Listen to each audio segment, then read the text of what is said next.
Bismillahirrahmanirrahim. Welcome back to my channel. Back with a video, and this video is going to be a simplest way I can transmit an AM and try to receive that AM signal using RTL-SDR dongle as a receiver and HackRF as a transmitter.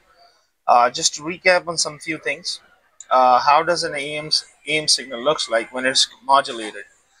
Just to recap, you will have your carrier frequency, which is going to be your FC. Then you will have your upper sideband and lower sideband. This is an example of your double sideband full carrier where you have your FC plus FM and FC minus FM. Now, how can I transmit this using HackRF?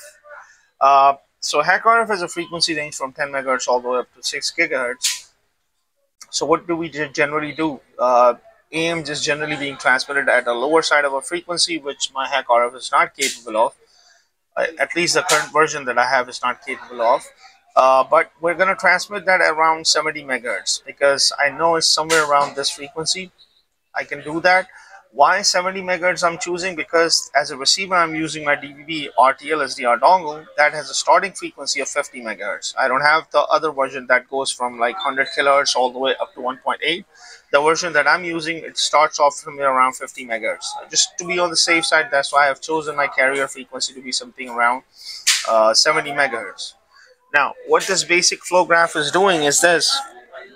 If I walk you through with this flow graph, I'm using two modulating sources and I'm using a constant source. I'm just simply adding them up.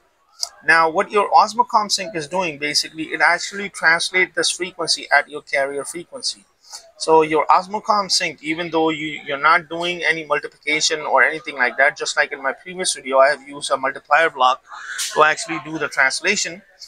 Osmocom sync automatically does that. So if you have your modulating frequency, in our case I'm choosing two different frequency sets just to show you the difference and their respective amplitude, and I'm using my Osmocom source, and which going to translate this frequency, which is acting as a modulating frequency source, on 50 megahertz or 60 megahertz or 70 megahertz, anything that you can choose using your GUI slider.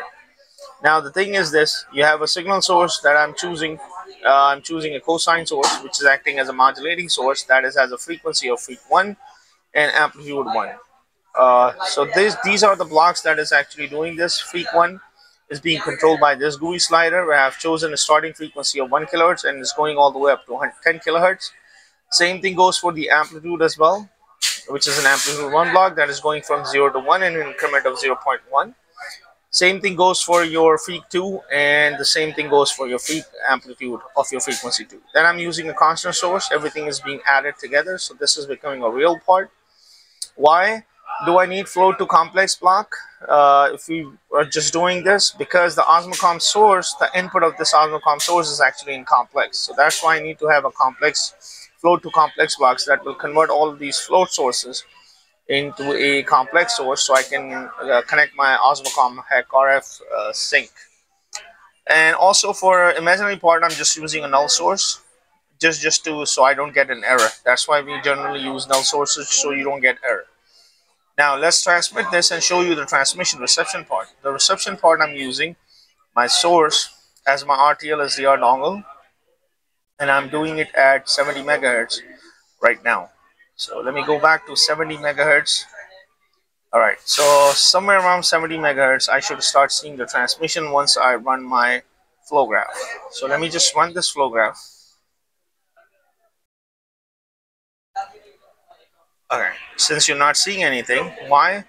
Because it's transmitting at 50 megahertz. So let me change this to 70 megahertz.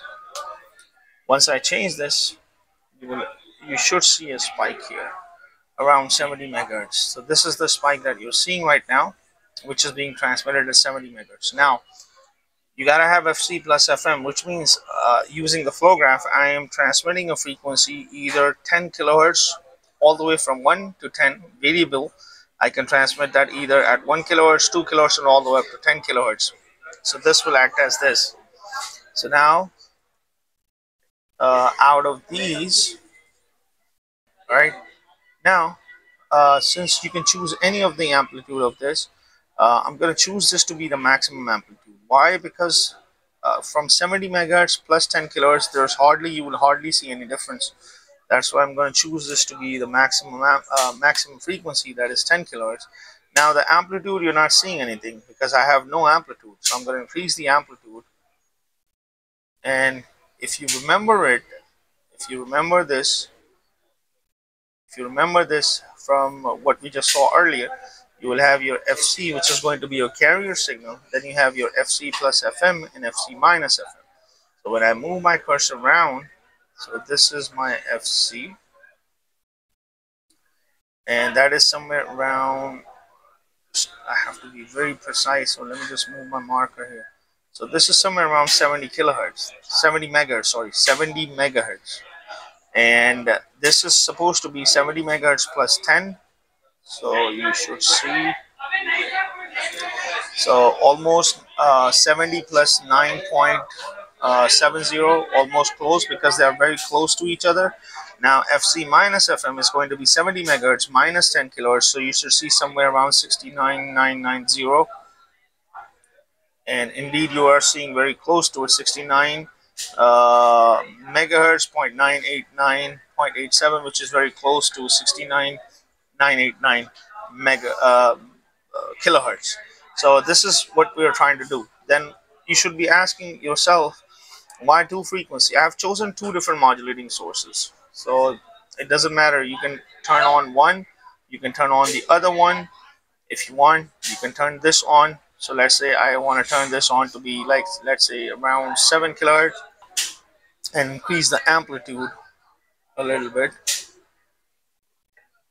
and just a little bit less, so I can see exactly those two spikes.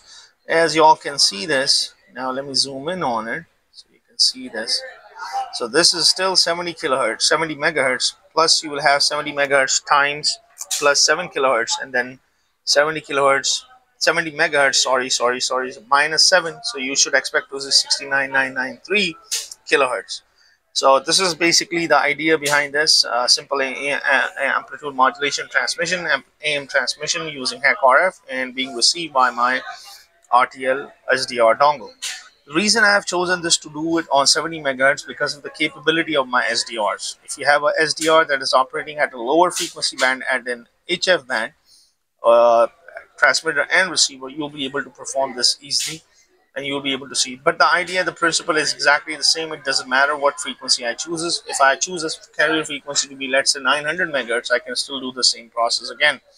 It depends. You just need to, because in 70 megahertz plus 10 kilohertz, there's hardly any difference. But I can choose any frequency I want. So this is just to give you an idea that you can easily transmit and receive AM using HackRF, and then try to receive this on your RTL-SDR dongle. This actually represents a very good demo when you're trying to do AM modulation, and just to show you that this is what it is, and things like that. So I hope you find this video to be helpful. If you have any questions, just leave it in the comment section, guys, and please don't forget to like and subscribe to my channel, and thanks for watching.